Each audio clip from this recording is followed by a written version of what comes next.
일본의 최대 부촌 도시라고 알려진 도쿄의 한 마을, 소득이 굉장히 높은 전문직 인원들만 모여 산다고 알려진 이곳에 한 일본인 여성이 무언가를 바라보며 고래고래 소리를 지르고 있습니다. 그녀가 바라보고 있는 곳에는 한눈에 보아도 위태로운 주택 지붕에 올라간 일본 남성이 땀을 뻘뻘 흘리며 지붕에 주저앉아 눈물을 흘리고 있는데요. 그런데 바로 그 순간 소란스러운 소리에 집 밖으로 나온 마을 주민들은 남성의 모습을 보자마자 머리를 감싸쥐고는 말도 안 되라는 말만 반복하며 놀라운 표정을 짓고 마는데요. 과연 이곳 일본의 부촌 마을에서는 무슨 일이 있었던 것일까요? 안녕하세요. 저는 일본에서 태어난 일본 여성 유카라고 합니다. 부동산 관련 사업을 하는 기업 회장 부모님의 밑에서 태어나기는 했지만 저희 집안이 지금처럼 일본의 최대 부촌 도시 도쿄의 마을에서 살 수 있을 정도의 엄청난 부자는 아니었는데요. 하지만 불과 얼마 전 저희 남편 스스무는 제가 그렇게나 뜯어말리던 한국으로의 기나긴 출장을 다녀오게 되었고 저는 이러한 남편의 동의 없는 한국행 출장에 이혼 소송을 걸기도 했었죠. 태어날 때부터 일본을 제외한 모든 나라는 후진국이라는 교육을 부모님에게 받아온 상위층 가정에서 태어난 저에게 이러한 남편 스스무의 행동은 이해할 수 없는 것 투성이었기 때문인데요. 하지만 지금 제가 일본의 최대 부촌 도쿄에서 살고 있는 것은 지금의 남편 스스무가 없었다면 절대 불가능한 일이었고 심지어 몇 개월 전 스스무로 인해 발생한 도쿄 마을에서의 변화는 이곳 도쿄의 부촌 마을 전체를 변화시키고 말았는데요. 10대 시절 부모님께서는 저를 평범한 사람으로 키우기 위해 노력하셨고 저 또한 그저 아무런 꿈 없이 평범하게 학교에 다니며 그저 의미 없는 시간을 보내던 일반적인 학생이었습니다. 시간이 지나면서 저희 부모님께서 어느 정도 돈이 많은 부자라는 사실을 알 수는 있었지만 부모님께서는 저에게 그 흔한 용돈 한 번 주지 않으시며 경제관념에서는 꽤 엄격하시던 부모님이셨는데요. 그래서 그런지 제가 다니고 있던 학교는 어느 정도 상류층의 집안을 가진 아이들만 다닐 수 있는 학교였지만 그 중에서도 저는 그러한 아이들과 전혀 어울리지 못하는 왕따와 다름없는 생활을 할 수밖에 없었습니다. 당연하게도 저와 같은 교실에 있던 친구들은 매일 부모님에게 엄청난 용돈을 받으면서 학교가 끝나면 놀러 다니기 바빴고 심지어는 제대로 학교에 출석조차 하지 않고 부모님에게 받은 용돈으로 몰래 여행을 갈 정도로 일반적인 학생들의 모습과는 전혀 다른 아이들이었죠. 지금에서야 저희 부모님의 경제관념 교육이 올바르다는 것을 인지하고 있지만 그때 당시에는 충분히 저에게 용돈을 줄 수 있음에도 주지 않는 부모님이 너무 원망스러웠고 그러한 문제 때문에 친구들과 어울리지 못하게 되면서 저는 점점 소극적인 아이로 변해가게 되었습니다. 하지만 친구들과 어울리기 위해서는 제가 먼저 다가가는 수밖에 없었고 저는 그때부터 부모님에게 용돈을 받지 않고 학교가 끝마치면 곧바로 아르바이트를 통해 돈을 벌며 친구들과 어울리기 위한 노력을 해나갔는데요. 또래 친구들이 받던 용돈은 제가 아르바이트를 해서 받는 한 달분의 급여와 거의 비슷했고 그때부터 저는 친구들과 적극 어울리기 시작하며 어느 정도 원만한 학교 생활을 할 수 있었습니다. 물론 학생이던 시기였기에 공부를 해서 미래를 준비하는 것이 더욱 좋았겠으나 그때 당시 어렸던 저는 친구들이 세상 전부인 줄 알았고 그들과 어울리지 못하면 학교 생활에 실패한 어린아이로 찍히는 것 같아 어쩔 수 없는 선택이었죠. 그런데 어느 날 저희 학교에 한 한국인 친구가 전학을 오게 되었습니다. 일본에서도 부잣집안의 아이가 아니라면 다닐 수 없는 학교에 동양인인 한국인 친구가 전학을 온 것은 엄청나게 놀라운 일이었고 저희 모두는 그 친구가 궁금해졌는데요. 소문을 들어보니 한국인 친구는 한국에서 꽤 부잣집안의 아이라고 했는데 그 친구는 특이하게도 부침성이 아주 좋고 일본어까지 잘하던 그런 멋진 친구였죠. 하지만 저와 친하게 지내던 무리의 친구들은 그 한국인 친구를 매일 험담하면서 한국은 세계에서 제일 후진국이라는 이상한 소문을 학교에 퍼뜨리기 시작하더군요. 그때 당시 10대 후반의 나이밖에 안 되던 저였지만 한국을 한 번도 경험해보지 못한 저로서는 정말 한국이 그렇게나 후진국일까라는 말을 믿을 수밖에 없었고 점차 이러한 소문은 엄청나게 퍼져나가 학교에 새롭게 전학을 온 그 한국인 친구도 가난한 한국에서 왔다는 이유만으로 따돌림을 당하게 되었습니다. 저는 그러한 한국인 친구의 모습을 보자 제가 따돌림을 당하던 시기가 떠올랐고 친구들에게 한국이 그렇게나 후진국은 아니다. 잘못 알고 있는 것 아니냐며 힘들게 얘기를 꺼내게 되었지만 그때부터 친구들은 저를 피하기 시작하더군요. 불행 중 다행인지 전학을 왔던 한국인 친구는 일주일 만에 다시 다른 곳으로 전학을 가게 되었고 저와 친하게 지내던 친구들은 한국인 친구가 전학을 가자마자 저를 따돌리기 시작하며 제가 한국에서 태어났다는 이상한 소문까지 내기 시작했습니다. 대체 무슨 이유 때문인지 몰라도 친구들은 일본이 세계에서 최고 선진국이라는 말과 함께 한국 여행을 단 한 번이라도 다녀온 친구들은 그 학교에서 왕따를 시켜버리더군요. 그렇게 저는 고등학교를 졸업할 때까지 알 수 없는 무시를 당해야만 했고 이러한 수년의 시간 때문인지 학교를 졸업할 때쯤에는 한국에 관한 이야기만 나오면 저 자신도 한국이 정말 후진국이고 못 사는 나라라고 굳게 믿게 되었습니다. 하지만 일본에서는 꽤 영향력이 있던 부자 학교와 다름없던 그곳의 졸업생 친구들은 학교를 졸업하고 나서도 그들만의 모임을 만들며 주기적으로 만나기 시작했고 저 또한 그 모임에 속해 그들과 친분을 유지하게 되었어요. 학교를 졸업하고 20대의 나이가 되어가던 시기였지만 친구들은 정신적으로 성숙하지 못한 채 그저 부모님께서 주는 용돈만을 받으며 의미 없는 시간을 보내는 것이 전부였고 저는 점점 그러한 의미 없는 친구들의 모습에 지쳐가던 순간이었죠. 그렇게 저는 자연스럽게 그러한 친구들과의 모임을 줄여나갔고 부모님께서 하시던 부동산 사업을 물려받아 저만의 아이디어를 더해 더욱 큰 부동산 투자 회사로 성장해 나가기 시작하며 많은 돈을 벌어 나갈 수 있었습니다. 힘든 순간도 있었지만 그래도 부모님께서 만들어 놓은 시스템에 저만의 아이디어를 더해 회사를 성장시키는 것은 너무나 의미 있는 일이었고 초기 시스템이 잘 잡혀 있던 탓에 회사는 폭발적으로 성장할 수 있었죠. 그렇게 안정적인 삶을 이어나가던 저는 어느 날 다른 회사와의 협업을 할 기회가 있었습니다. 그런데 계약 미팅에 나온 한 일본인 남자에게 저는 한눈에 반해버리고 말았고 보자마자 그가 마음에 무척 들어서 그와 처음 만난 날 곧바로 저희 전화번호를 전달하게 되었죠. 하지만 그가 다니고 있던 회사가 너무나 마음에 걸렸습니다. 특이하게도 그 회사는 일본에 본사를 두고 있지만 한국에도 꽤 많은 지사를 두고 있던 인테리어 관련 회사였고 소문을 들어보니 제가 호감을 느낀 그 친구가 한국에서의 업무를 주로 담당하는 중심적인 인물이었기 때문이죠. 그때 당시 학교 친구들과 정기적으로 만나던 모임은 거의 나가지 않고 있었으나 친구들은 항상 동양인의 남자친구를 만나는 친구들을 따돌리거나 놀리던 것이 떠올랐고 특히 한국은 가난하고 후진국이라면서 한국인과 친하게 지내던 친구들은 그 모임에 나올 수 없게 만들었기 때문인데요. 모임에 나간 지는 꽤 오래되었으나 그때의 기억이 악몽처럼 떠올랐고 결국 저는 한눈에 반해버린 그 남자가 마음에 무척 들어 일단은 한번 만나보자는 생각에 이르고 말았죠. 그리고 그날 밤 자신의 이름이 스스무라고 소개한 남자는 자신 또한 저에게 호감을 느꼈다며 같이 밥이라도 먹자며 식사 약속을 잡았고 저는 너무나 기쁜 마음에 그와의 만남을 기다리는 것을 하루하루 설레는 마음으로 보내고만 있었습니다.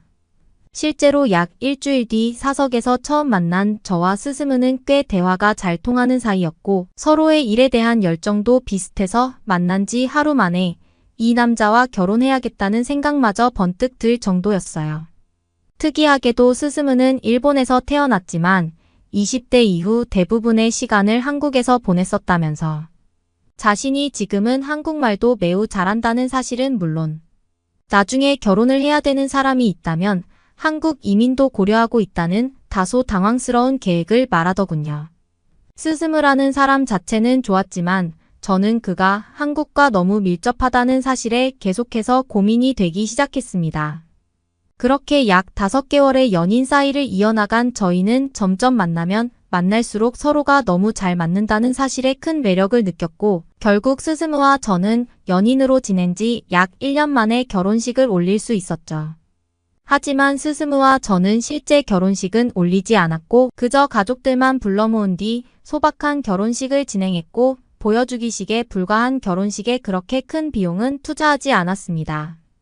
스스무도 저와 같은 의견이었기에 의견 조율은 쉽게 되었고 저희가 당분간 거주할 지역을 정하는 곳에서도 일본에서는 꽤 부촌으로 알려진 도쿄에서 살자는 서로의 생각도 일치할 수 있었죠. 그렇게 소박한 결혼식을 올리자마자 스스무와 저는 살림을 합치기 시작했고 도쿄에서 꽤 규모가 큰 마을에 주택을 구입해 행복한 생활을 해나갈 수 있었습니다. 그런데 어느 날 스스무가 자신이 다니고 있던 회사에서의 출장 문제 때문에 약 3년 정도 한국으로의 긴 출장을 가야 될 것 같다면서 청천벽력과 다름없는 말을 해주더군요. 이미 스스무가 한국에 있는 지사를 담당하는 인원이었기에 한국의 출장이 잦을 것이라고는 예상했지만 저는 이제 스스무가 후진국인 한국으로 출장을 가는 것은 원하지 않았고 또한 이렇게 서로의 신혼생활이 시작되자마자 한국으로 가야 된다는 사실에 무척 화가 났습니다. 특히 3년이나 한국에서 지내야 한다는 스스무의 장기간 출장은 저를 더욱더 분노하게 만들었죠. 저는 스스무에게 굳이 후진국인 한국으로 가야 되냐며 말을 이어나갔지만 스스무는 제가 한국이 후진국이라는 발언을 했다는 이유만으로 엄청난 화를 냈고 결국 저와 스스무는 의견 차이를 좁히지 못하고 신혼생활 일주일 만에 싸우고 말았습니다.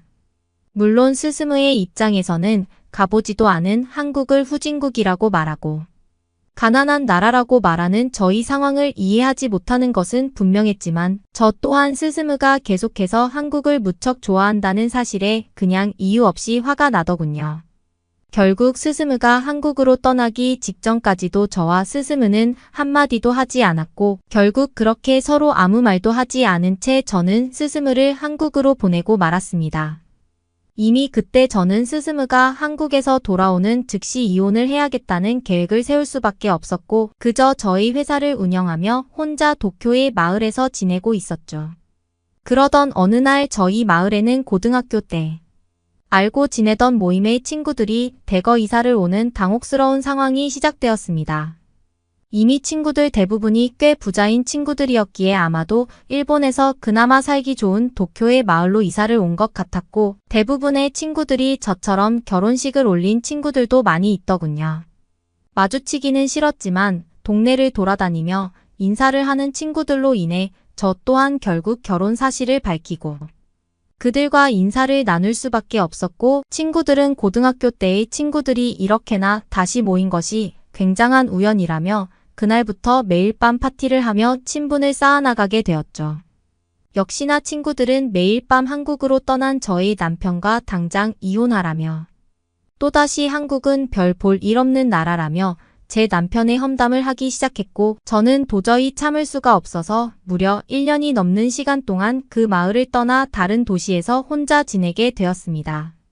다행스럽게도 그 사이 스스무와는 전화통화를 통해 저의 힘든 마음을 전달하고 오해를 풀 수 있었고 스스무가 떠나고 약 3년 뒤 저는 한국에서 다시 돌아온 스스무와 만날 수 있었죠.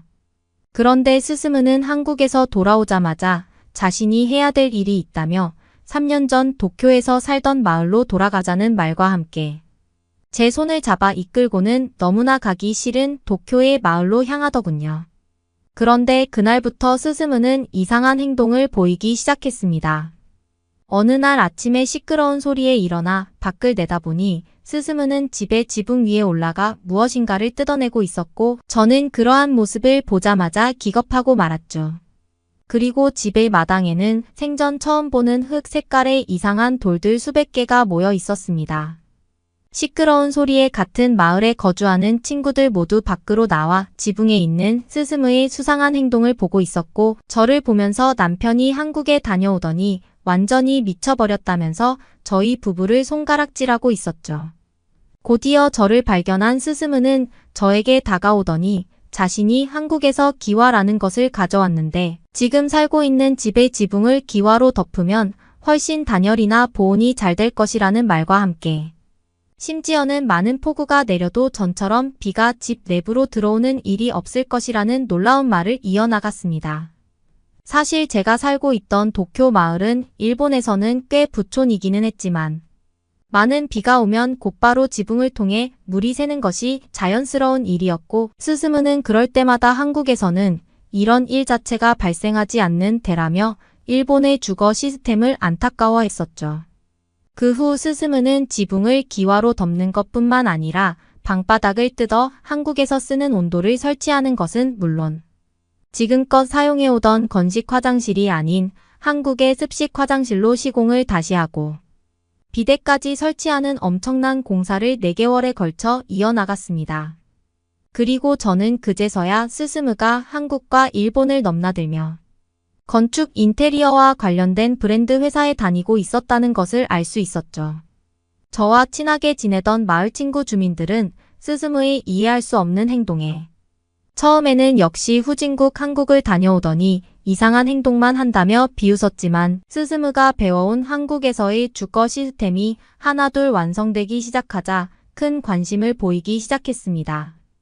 특히 지붕을 기와로 덮고 난 이후 저희 집만 비가 새지 않았다는 사실과 집이 무언가 굉장히 보온이 잘 되고 조용한 듯한 느낌을 받은 친구들은 한국의 기와라는 것에 무척 놀라는 반응을 보였고 스스무에게 한국식 주거 시공을 부탁하는 상황까지 시작되고 말았죠.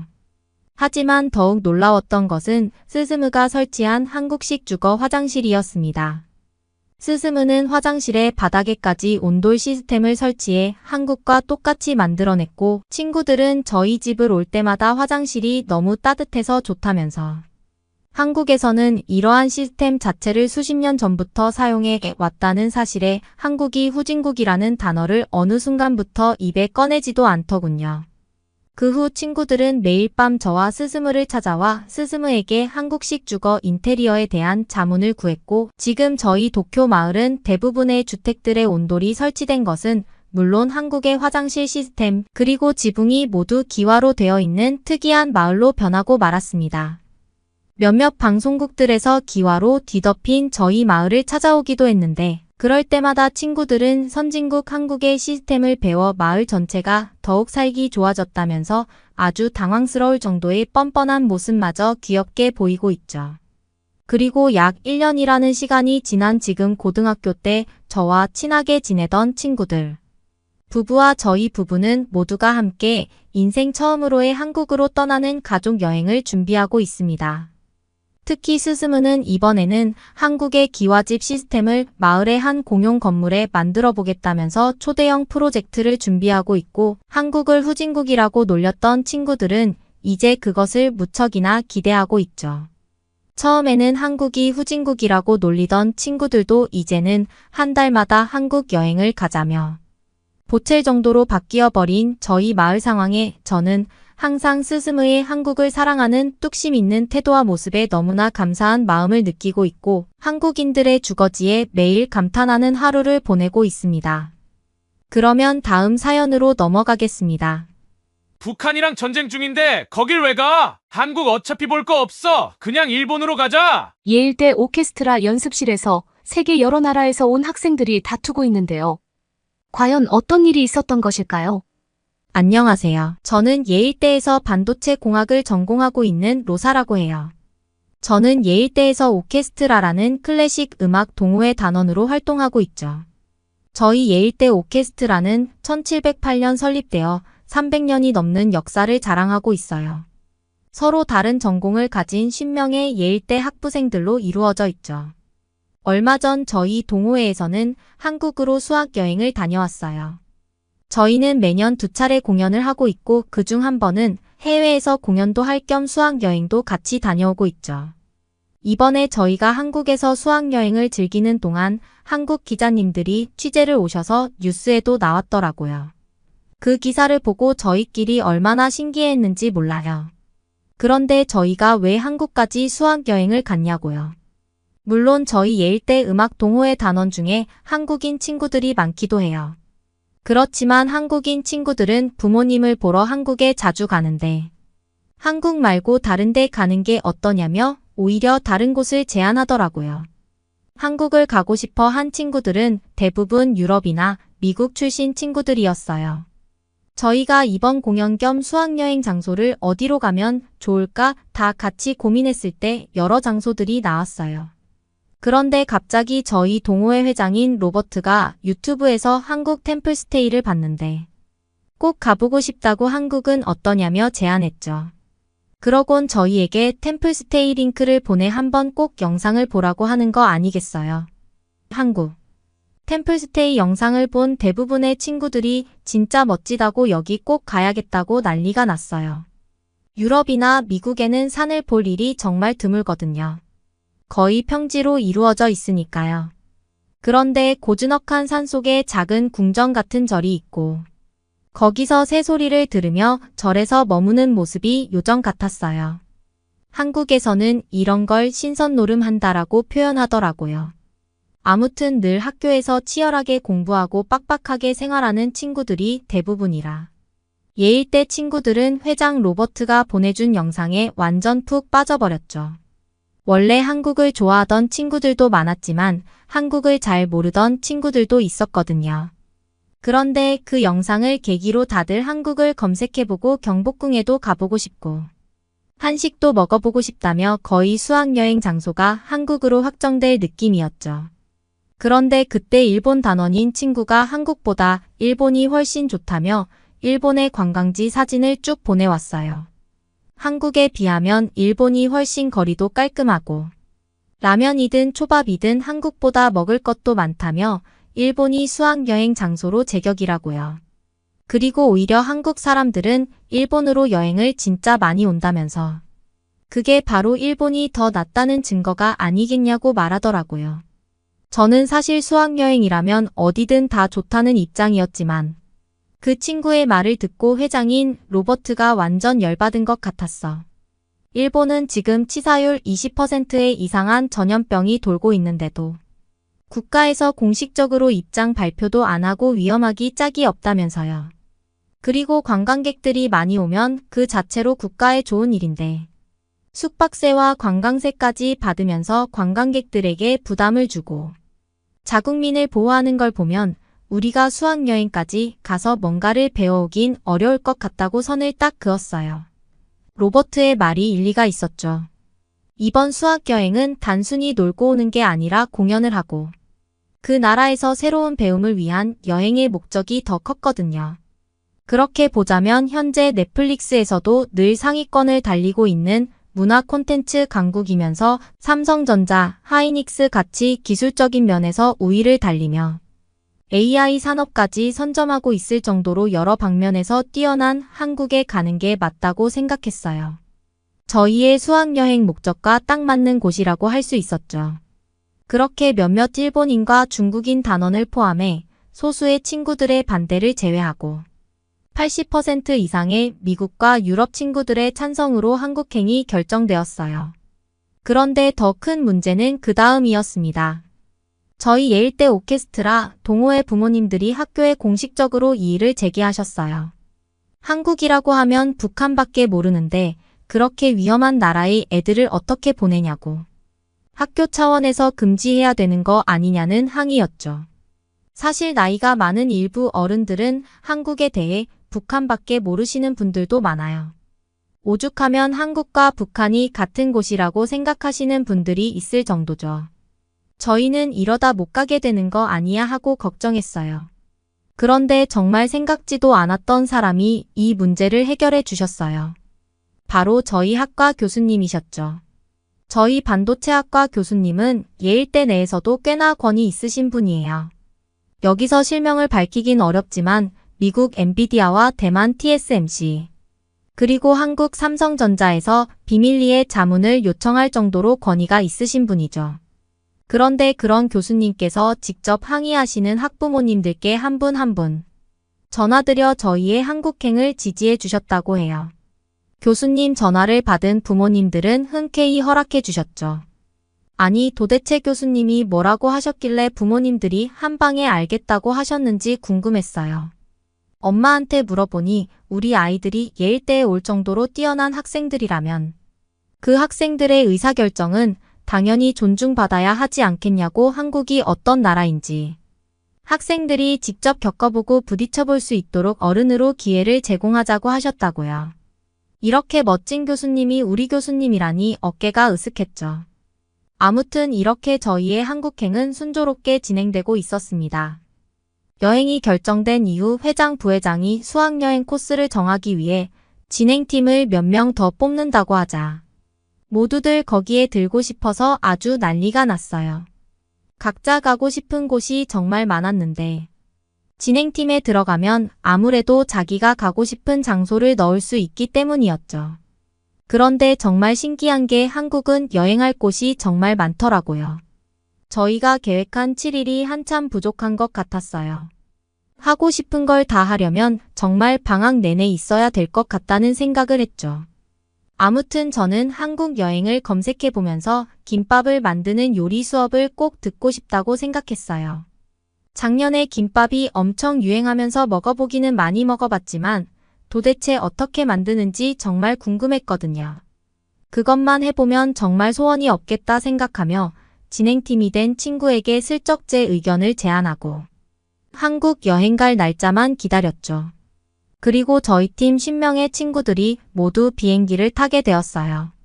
이렇게 많은 인원이 함께 한국으로 수학여행이라니 정말 들떴죠. 비행기 좌석도 회장인 로버트가 랜덤으로 배치했어요. 항상 같이 다니는 친구 말고 이번 여행에서만큼은 비행기를 탈 때, 버스를 탈 때 짝을 랜덤으로 정해 새로운 친구들과도 많이 얘기해보라는 취지였죠. 한국으로 가는 비행기에서 제 옆자리는 중국인 왕웅이었어요. 평소에 정말 말 한마디 안 해본 애였는데 좀 당황했죠. 그런데 저는 비행시간 내내 정말 괴로웠어요. 그 이유는 왕웅이 말이 너무 많았기 때문이죠. 중국 애들은 원래 이렇게 말이 많은 건지, 얘만 이런 건지 적당히 얘기 좀 나누다 자려고 했는데 말이 끊이질 않는 거예요. 저는 중간중간 피곤한 티를 냈는데도 못 알아듣길래 눈을 감고 자는 척을 했는데도 제 팔을 툭툭 치며 말을 계속 이어나가더라고요. 상대방에 대한 배려가 전혀 없는 애였죠. 그런데 제가 더 참기 힘든 건 다른 문제였어요. 비행기를 타자마자 뭔가 이상한 냄새가 난다는 생각을 했어요. 그런데 설마 그게 옆자리에서 날 거라는 건 상상도 못했죠. 꿉꿉하고 쾌쾌한 냄새가 계속 나길래 어디서 나나 했더니 왕웅에게서 나는 냄새였어요. 이건 며칠 안 씻을 때 나는 냄새인 것 같았는데 정말 괴로웠죠. 그러고 갑자기 제 친구 루나가 예전에 해줬던 이야기가 생각났어요. 중국인들은 위생관념이 없어서 청결하지 못하다고 하더라고요. 머리를 안 감거나 샤워를 며칠 동안 안 하는 건 기본이라고요. 제 옆자리에 앉은 왕웅에게서 풍기는 악취와 끊임없는 대화로 저는 머리가 어지러질했어요. 제발 빨리 한국에 도착했으면 하고 바랬죠. 한국에 도착하자마자 저는 속으로 만세를 불렀습니다. 왕웅과 드디어 떨어질 수 있었으니까요. 저는 재빠르게 왕웅과 인사하고 루나를 찾아 떠났죠. 루나는 오는 내내 넷플릭스로 한국 드라마 재벌집 막내 아들을 돌려보며 한국 여행 간접 체험을 했다며 호들갑을 떨었어요. 한국 재벌집에서 벌어진 이야기를 그린 드라마로 예전에 루나가 드라마를 설명해 주는데 진짜 흥미롭더라고요. 저는 K-드라마 하면 그냥 연애나 로맨스물만 유명하다고 생각했는데 장르물을 굉장히 잘 만드는 것 같았어요. 최근에 한국에서 만든 영화 파묘도 굉장히 유명하더라고요. 그것도 장르물이라고 하던데 누나가 그거 보러 가자고 난리였거든요. 근데 제가 좀 무서울 것 같다고 계속 거절했죠. 어쩌면 이번 한국을 갔다 오고 나면 용기가 더 생길지도 모를 것 같아요. 아무튼 루나 옆에 있으니 비행기에서 지옥 같은 시간을 겪었던 일이 금세 잊혀졌죠. 제가 인천공항에 내리고 정말 감동했던 점은 입국 심사가 엄청 빠르게 진행되었어요. 저는 영국 출신 예일대생이라 영국, 미국은 몇 번 왔다 갔다 해봤지만 다른 곳은 처음이거든요. 그러나 한 가지 확실한 건 영국이나 미국 공항보다 입국 심사가 굉장히 빠르다는 점이에요. 그때 저희 교수님께서 했던 말씀이 떠올랐어요. 한국은 효율적인 시스템이 굉장히 잘 갖춰져 있으니 한국 시스템이 어떻게 구축되어 있는지 하나하나 잘 보고 배워오면 좋겠다고 하셨거든요. 공항에서부터 바로 배울 점이 생기다니. 한국행을 결정한 우리 예일대 친구들의 선택이 옳았다는 생각이 들더라고요. 그리고 저희는 모든 친구들이 그렇게 염원했던 템플스테이를 하러 떠나게 되었어요. 그런데 저는 불국사를 보고 말도 안 된다며 소리칠 수밖에 없었어요. 아니, 분명 조금 전만 해도 화려한 도심이었는데 금방 산으로 바뀌더라고요. 한국은 이런 도심 속에서도 산을 가까이 느낄 수 있다는 게 정말 신기했어요. 저 말고 다른 유럽 친구들도 다들 깜짝 놀랐죠. 한국 친구들은 너무 자연스럽다는 듯 한국은 원래 이렇다고 설명해 주더라고요. 산지가 70%라 도시 어디에서나 산을 볼 수 있고 주말에 등산을 즐기는 한국인들이 많다고 하더라고요. 세상에나 유럽에서 등산은 보통 전문 산악인들만 즐기는 스포츠인데 여기선 흔히 즐길 수 있다니 놀라웠어요. 물론 유럽의 산과 한국 산의 경사도나 느낌이 다르겠지만 이렇게 가까이서 자연을 즐길 수 있는 한국인들이 부럽더라고요. 저희는 모두 불국사에 도착해서 산이 이렇게 가까이 있는 게 정말 신기하다며 눈이 휘둥그레졌어요. 태어나서 처음 산에 온 친구들도 많았죠. 얼마 지나지 않아 템플스테이를 맡고 계시는 법륜 스님과 함께 경내 이곳저곳을 둘러보았습니다. 스님께서는 영어를 굉장히 유창하게 잘하시더라고요. 통역이 필요 없을 정도로 뛰어난 실력으로 저희가 알아듣기 쉽고 친절하게 설명해 주셨죠. 그리고 점심시간이 되었습니다. 한국엔 워낙 맛있는 음식이 많다기에 잔뜩 기대를 하고 왔어요. 그런데 저에게 청천벽력 같은 소식이 들렸습니다. 절에서 먹는 사찰 음식은 채식이라는 거 아니겠어요? 고기로 단백질 보충해야지 싶었는데 풀떼기만 있는 밥상이라니 정말 아쉬웠습니다. 채식이라는 말에 기분이 다운돼서 터덜터덜 식당으로 갔는데 차려진 밥상을 보고 저는 충격을 받을 수밖에 없었어요. 점심으로 나온 음식에는 봄동 겉절이, 시금치 무침, 단호박 튀김, 민들레 겉절이, 연근조림, 만두구이, 두부구이와 가죽부각, 도라지 무침, 상다리가 휘어지게 음식이 차려져 있었죠. 이게 다 채식 요리라니 보기에도 아름답고 맛도 훌륭했어요. 아니, 이런 음식이라면 고기가 필요 없겠다면서 루나랑 개눈 감추듯 식사를 했죠.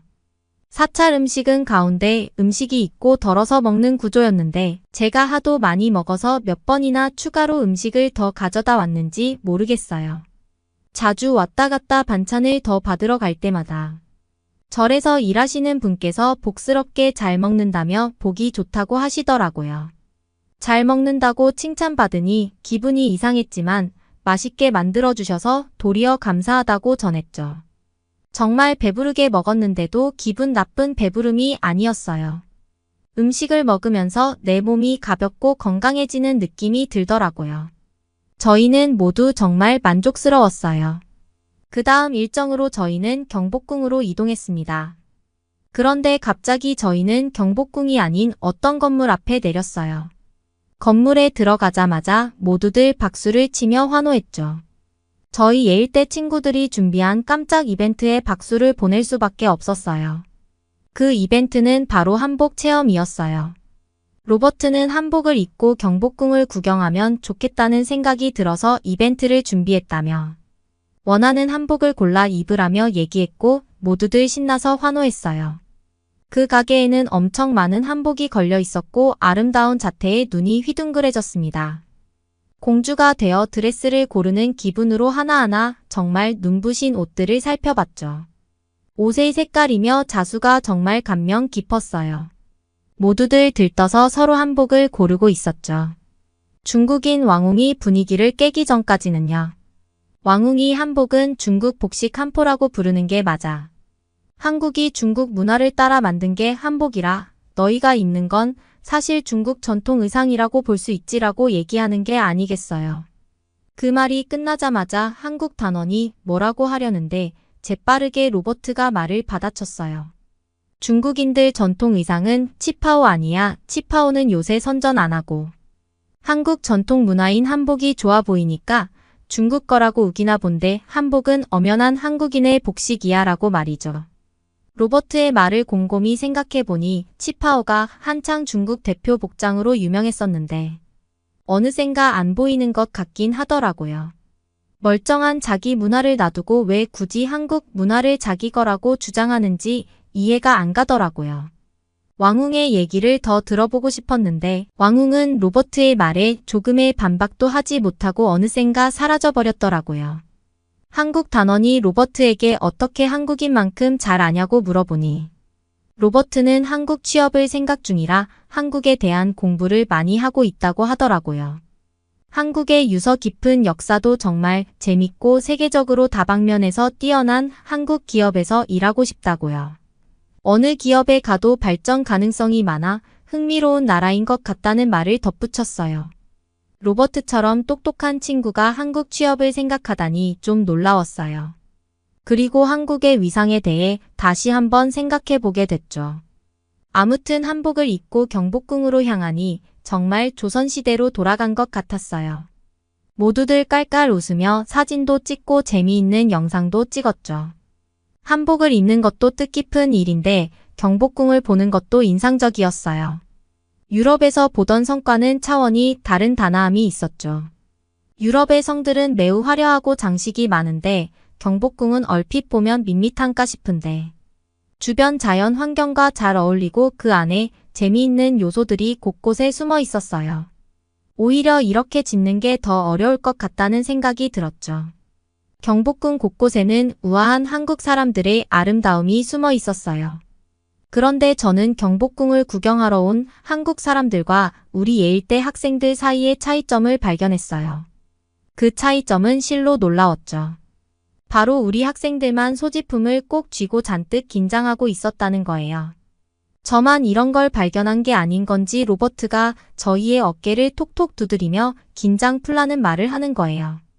아니 이러다가 누가 훔쳐가면 어떡하라고 긴장 풀라고 하냐며 물어봤더니 한국에선 그런 일이 절대 없다는 거예요.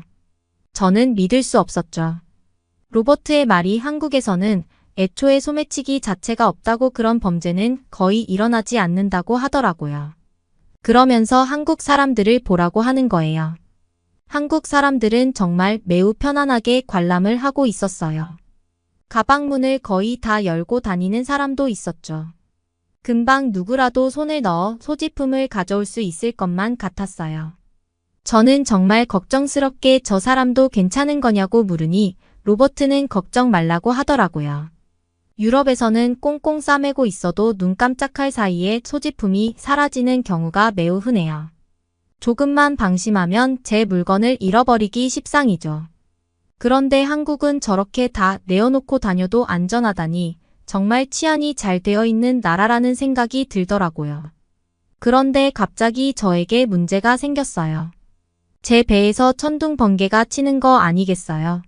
생각해보니 비행기에서부터 쭉 보리를 보지 못해서 신호가 왔던 거였죠. 하지만 이런 곳에 어디 공중 화장실이 있을 리 만무하잖아요.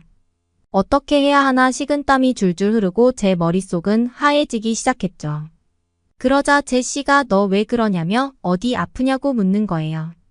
루나에게 아주 작은 목소리로 사실 나 지금 신호가 왔는데 어떡하지? 나 먼저 숙소에 돌아갈까라고 얘기했죠. 그러자 루나도 큰일 났다며 나도 같이 가줄까? 둘이서 막 쑥덕대고 있는데 이런 저희 모습을 본 한국 단원이 너희 무슨 일 있냐고 물어보는 게 아니겠어요. 저는 너무 부끄러워서 절대 말하고 싶지 않았지만 성질 급한 루나가 불쑥 얘 화장실 가고 싶다는데 큰일 났어. 빨리 숙소 가야 할 것 같아라고 하는 게 아니겠어요. 너무 부끄럽고 쪽팔렸는데 그 친구의 행동에 저는 경악을 할 수밖에 없었어요. 사람이 급해 죽겠는데 갑자기 휴대폰을 보는 거 있죠? 아니 택시를 불러주는 건가 싶었는데 엉뚱하게 자기 휴대폰을 보여주는 거예요. 그리곤 이 장소들이 화장실인데 여기가 제일 가까우니 저쪽으로 가면 될 거야 라고 하는 거예요. 루나와 저는 둘 다 깜짝 놀라 동시에 서로 바라보며 정말 대박이다 라는 말을 외칠 수밖에 없었어요. 저는 얼른 뛰어가서 보리를 해결하고 나와서는 루나와 감탄을 연발했습니다. 아니 검색만 하면 이런 화장실이 나온다고 그것도 공짜로 놀랄 수밖에 없었죠. 유럽에서 화장실을 한번 찾으려고 하면 보통 곤혹스러운 일이 아니에요.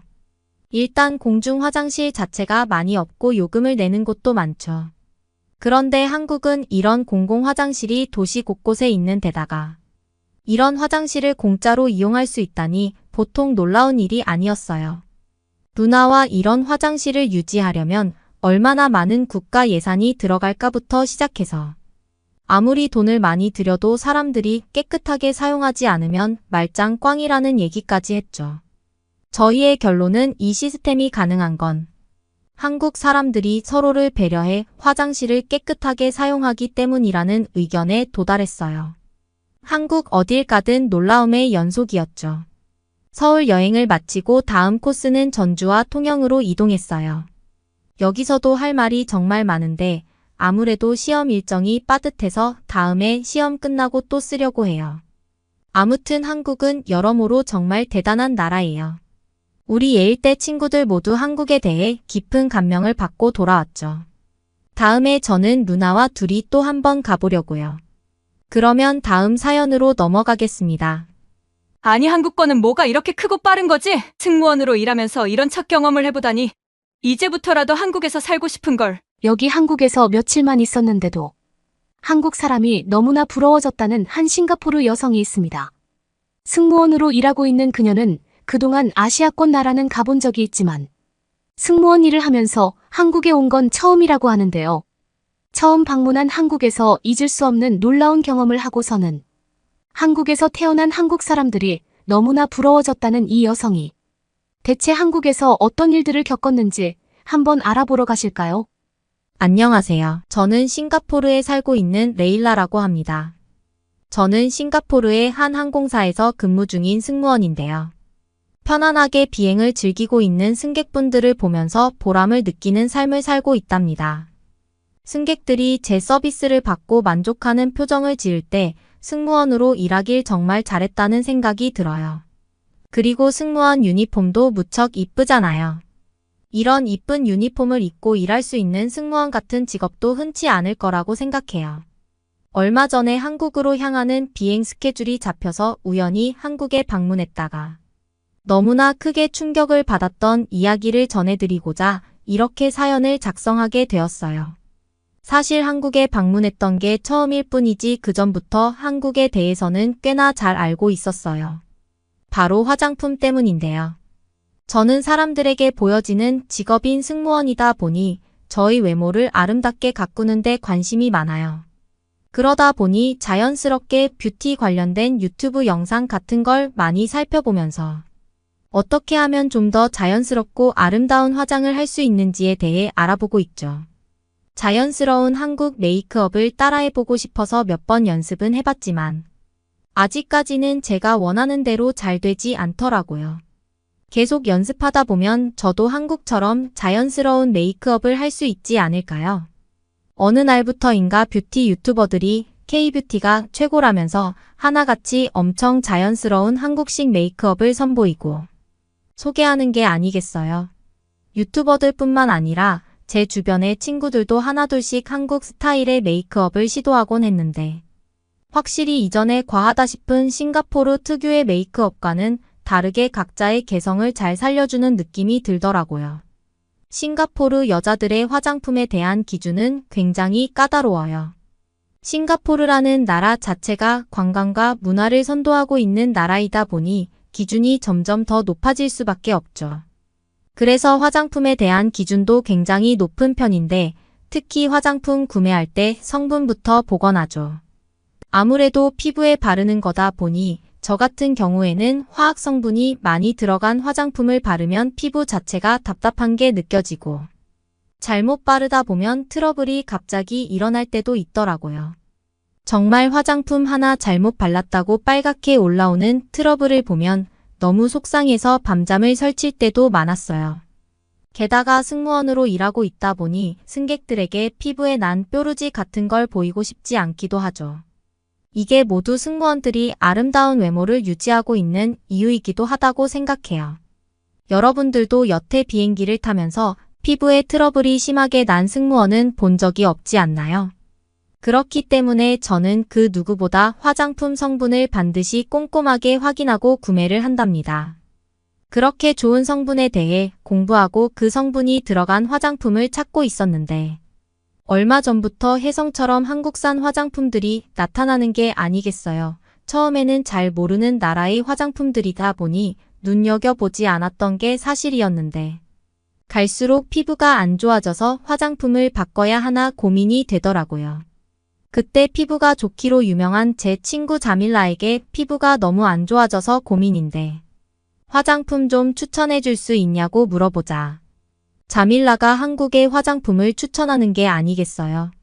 한국 화장품들을 발라보니까 확실히 기존의 싱가포르 화장품들보다 가격 면에서도 품질 면에서도 좋다는 얘기였어요.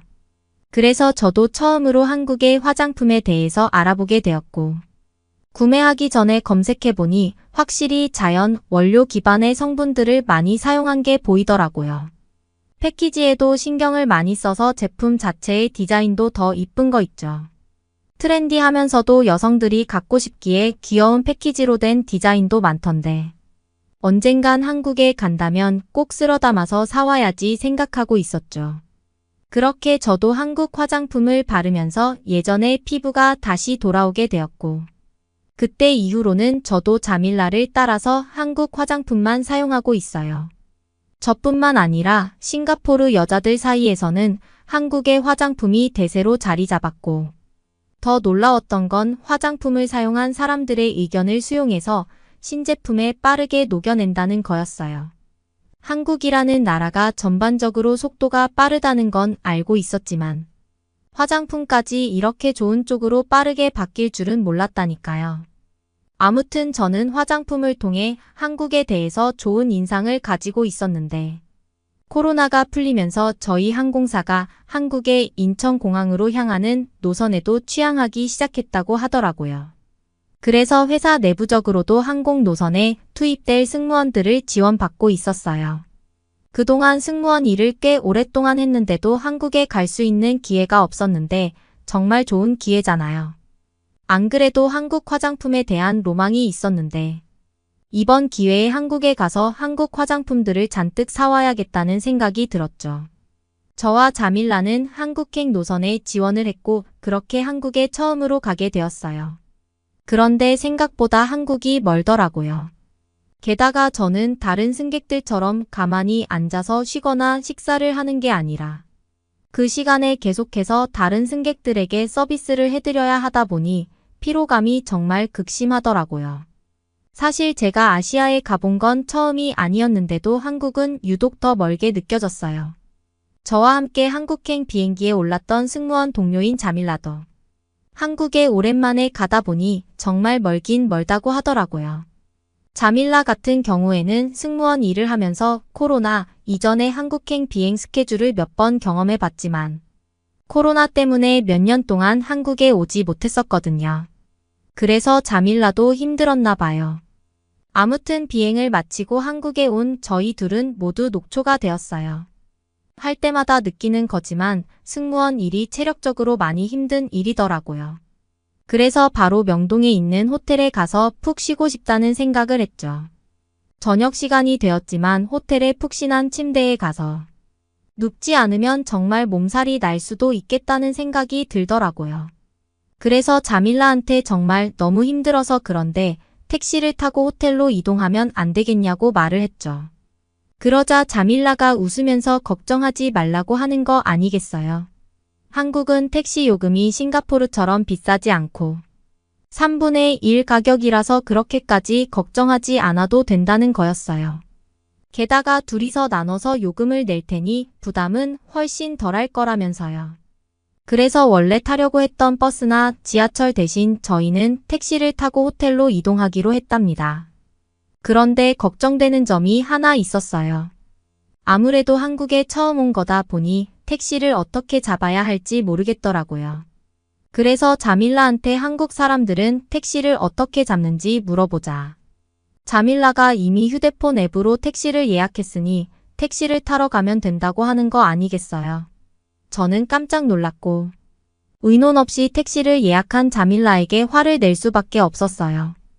왜냐하면 싱가포르 같은 경우에는 택시가 예약되는 순간 그 자리에서 조금이라도 승객을 기다리게 되면 기다리는 시간 내내 요금이 부과되기 때문이에요.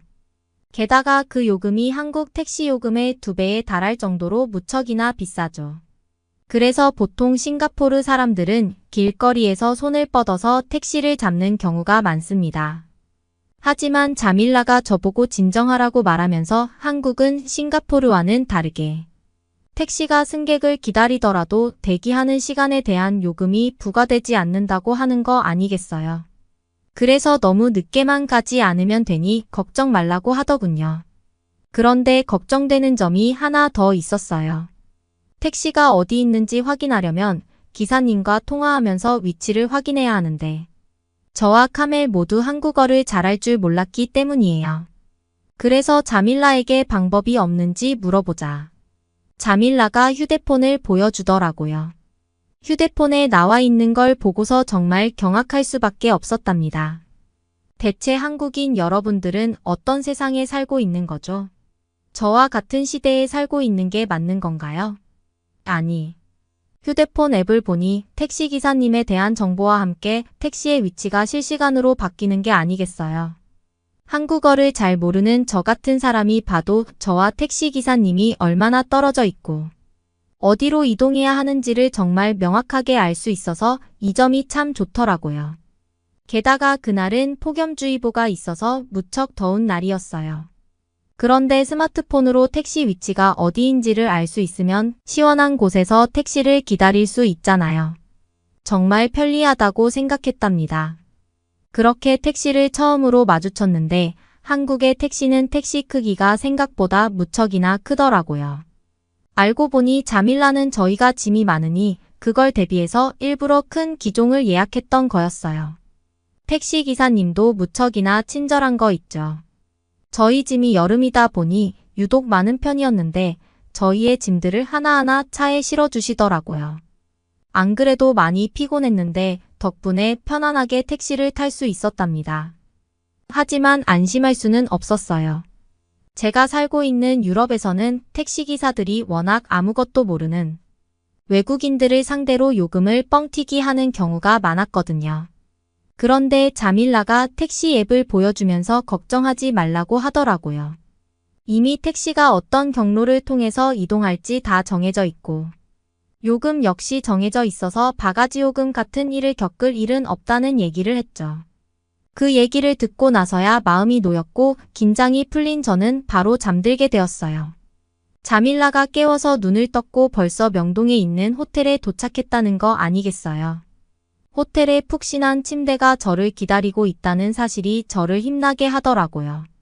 얼른 체크인을 하고 숙소에 들어선 저희는 깔끔한 인테리어를 한 호텔의 모습에 감탄했어요. 호텔 바깥으로 서울의 야경이 한눈에 보였는데 정말 아름다웠죠. 얼른 침대에 눕고 싶어서 유니폼을 벗고 따뜻한 물로 샤워를 했는데 정말 한순간에 피로가 날아가는 느낌이더라고요. 그날따라 몰아치는 한파 때문에 몸이 정말 얼어붙는 느낌이었거든요. 근데 샤워를 하니까 이상하게 갑자기 잠이 안 오더라고요. 그 대신 무척이나 배가 고팠죠. 저와 함께 같은 비행기에서 승무원으로 근무한 자밀라도 배고파서 뭐라도 먹고 싶다고 하더라고요. 그래서 제가 자밀라에게 룸 서비스를 시키는 거 어떠냐고 물어보자. 자밀라도 좋다더군요. 하지만 룸 서비스를 주문하려 했던 저는 곧 실망하고 맙니다. 시간이 이미 너무 많이 늦어서 룸 서비스를 주문할 수 없다고 하더라고요. 정말 속상했어요. 몸이 이렇게 피곤하도록 일을 열심히 했는데 맛있는 음식으로 보상을 받을 수 없다니요. 편의점에 가서 대충 때우거나 이렇게 내일 아침까지 기다려야 하나. 속상해하던 찰나 자밀라가 저보고 함께 로비로 내려가자고 하더라고요. 한국에서는 배달 앱을 통해 24시간 내내 다양한 나라의 맛있는 음식들을 배달해서 먹을 수 있다는 거 아니겠어요? 대신 저희는 한국어를 잘 모르기 때문에 호텔 직원의 도움을 받으면 배달 앱으로 저희가 원하는 음식들을 주문할 수 있을 거라는 얘기를 하더라고요. 순간 제 귀를 의심할 수밖에 없었습니다. 왜냐하면 제가 사는 싱가포르에서는 보통 7시 늦어도 8시가 되면 식당들이 모두 문을 닫거든요. 그런데 편의점도 아니고 식당들이 24시간 내내 영업한다니 싱가포르에서는 상상조차 할 수 없는 일이었죠. 게다가 그날 폭염주의보가 있을 정도로 무척 더웠거든요. 식당을 찾으러 밤거리를 돌아다니다가는 정말 더위에 쓰러질 날씨여서 조심해야겠다는 생각을 했어요. 근데 자밀라이 보여준 배달앱을 보니 정말 저희가 주문할 수 있는 수많은 가게들의 음식들이 보이더라고요. 물론 싱가포르에도 딜리버루라고 하는 배달앱이 있기는 해요. 하지만 한국처럼 늦은 시간까지 많은 식당들이 열지도 않고 가장 중요한 건 싱가포르 음식만 시킬 수 있어서 한국의 배달앱이 저에게는 정말 인상 깊더라고요. 가끔씩 집 밖에 나가서 음식을 사 먹기 귀찮고 그럴 때가 있잖아요. 이럴 때 편하게 배달을 시킬 수 있으면 참 좋은데 저 같은 경우에는 싱가포르의 외곽 지역에서 살고 있다 보니 이런 외곽 지역에서는 배달을 시키고 싶어도 못 시키는 경우가 많단 말이죠. 그래서 아쉬울 때가 많고 배달앱 자체가 그다지 유용하다는 생각을 못했는데 한국 사람들은 이렇게 편리한 세상에 살고 있다니 정말 부러워지더라고요. 아무튼 승무원 동료인 자밀라와 저는 고민 끝에 피자를 주문하기로 했어요. 근데 자밀라가 주문할 때 갑자기 무슨 이벤트 같은 걸 참여할 거라고 호텔 직원에게 신신당부를 하더라고요. 저는 음식 주문하는데 무슨 이벤트를 한다고 그러는 거지라는 생각을 했는데 자밀라가 웃으면서 조금 있으면 알게 될 거라고 하더라고요. 저는 이벤트에 참여를 하든 말든 솔직히 상관이 없었어요. 무슨 이벤트인지 의문이 들긴 했지만 당장 배가 너무 고팠고 피자를 한시라도 빨리 먹고 싶었거든요. 그렇게 자밀라와 저는 피자를 주문했고 다시 호텔방으로 들어가서 쉬고 있었어요. 그런데 얼마 지나지 않았는데 갑자기 호텔 직원분이 1층에 있는 로비로 내려오라고 하는 거 아니겠어요? 피자를 굽기만 해도 모자랄 시간인데 배달이 벌써 왔다고 하더라고요. 근데 배달원 손에 이상하게 피자 말고도 다른 게 들려 있었는데 자밀라가 이거 스파게티니까 같이 먹자고 하는 거 아니겠어요? 분명 제가 알기로는 피자만 시켰는데 말이죠. 그래서 스파게티는 또 언제 주문했냐고 물어보자. 자밀라는 스파게티 주문한 적 없고 공짜로 받은 거라고 하더라고요. 알고 보니 이게 아까 자밀라가 참여한 이벤트의 상품이더라고요. 저는 깜짝 놀랄 수밖에 없었습니다. 왜냐하면 제가 살고 있는 싱가포르 같은 경우에는 식당에서 음식을 사 먹어도 물은 따로 돈 주고 사서 마셔야 하거든요. 싱가포르는 공짜라는 개념 자체가 없는 나라인데 한국에서는 배달앱의 리뷰 하나만 작성하면 무려 스파게티를 공짜로 주다니 믿기지가 않았어요. 문화 충격 그 자체였고 정말 한국에서 살고 싶어지더라고요. 그렇게 저희는 피자를 먹었는데 싱가포르 사람인 저희 입맛에도 정말 잘 맞는 거 아니겠어요? 덕분에 만족스러운 식사를 마쳤답니다. 그런데 자밀라가 갑자기 저한테 같이 밖에 나가서 산책을 하자고 하는 거 아니겠어요? 저는 무섭고 위험해서 나가기 싫다고 했죠. 그날 몰아치는 더위 때문에 무척이나 덥기도 했고요. 생각보다 한국의 여름이 진짜 엄청나게 더운 거 있죠. 제가 사는 싱가포르 밤거리에는 사람들이 잘 돌아다니지 않기도 해요. 여자들뿐만 아니라 남자들에게도 어떤 범죄가 일어날지 몰라서 굉장히 위험한 편이거든요. 밤에만 위험하면 그나마 다행이죠. 저는 대낮에도 위험한 일을 겪은 기억이 있어서 그때 이후로는 항상 밖을 돌아다닐 때 두리번거리면서 걷는 습관이 생겼어요. 저희 집에서 지하철역까지는 걸어서 10분 정도 걸려요. 근데 대낮인데도 처음 보는 남자 2명이 저를 바라보면서 막 쫓아오는 거 아니겠어요. 다행히 가까운 거리에 사람들이 많이 있는 마트가 보였고 그 마트에서 장을 보는 척하면서 그 남자들을 겨우 따돌린 기억이 있어요. 대낮이었는데도 이런 일을 겪었다니 저에게는 트라우마가 생길 수 있는 그런 일이었죠. 이렇게 싱가포르 거리를 다닐 때 여자들은 더더욱 조심해야 합니다.